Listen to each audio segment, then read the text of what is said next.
Welcome to The Explainer. Today, we're diving into something we've all faced, that argument you just can't seem to win. And I don't mean because you're wrong, I mean because the other person is playing a totally different game. We're going to break down a really powerful strategy, not just for getting through these moments, but for actually protecting your own peace of mind. Okay, let's kick things off with a fascinating way to reframe this whole thing.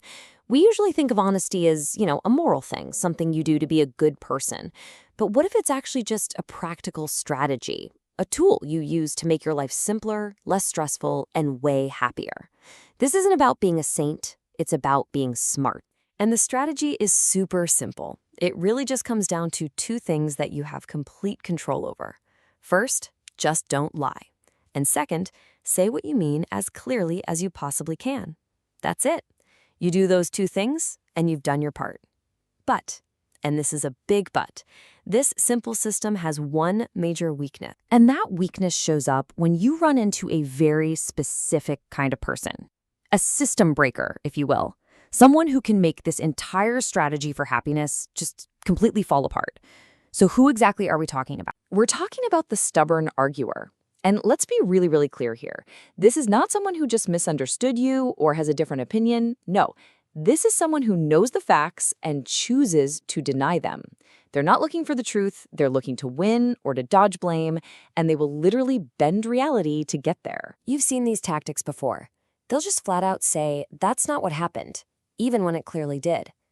They'll ship the blame onto you, saying things like, you're the one who's misremembering. If you try to bring in logic or evidence, they just ignore it or talk right over it. It's like they're breaking all the basic rules of a real conversation on purpose. And that's the real collision, isn't it? You're playing for peace and clarity. They're playing for, well, chaos and winning at all costs.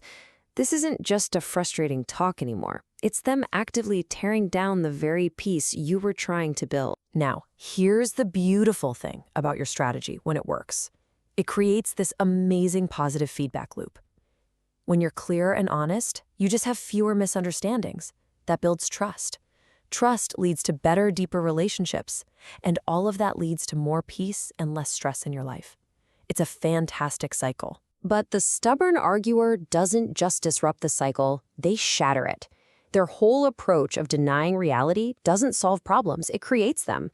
And you absolutely cannot build trust with someone when you don't even share the same reality. Just look at the cost of even trying to engage with them.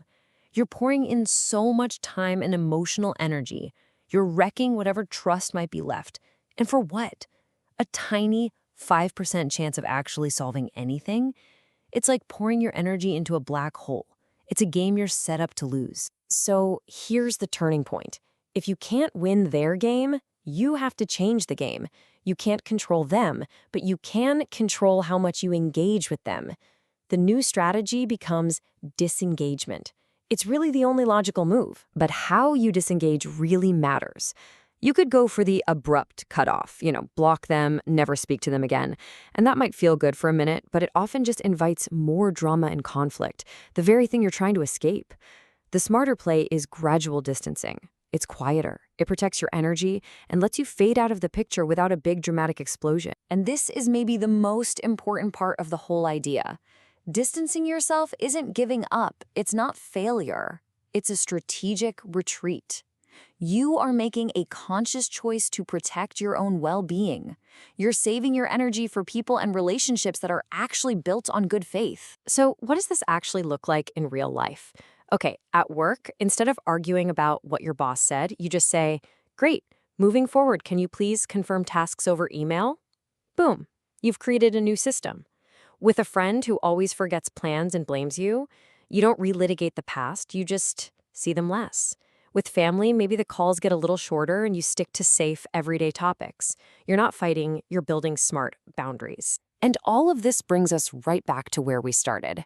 The whole point of this, from being honest in the first place to strategically distancing yourself later, it's all about one thing, reclaiming your own peace. Because when you choose to distance yourself, you're making the final, most powerful move in the game. You stop the energy drain. You protect your own mental health. And, most importantly, you take back control. You put your happiness back in your own hands, which is right where it belongs. So if you take away one thing, let it be this. You're not honest to be a good person. You're honest because you want to be happy. And to protect that happiness, you have to be willing to distance yourself from people who refuse to live in reality. That choice to step back, that's not failure. That is the successful execution of your strategy. That's the winning move.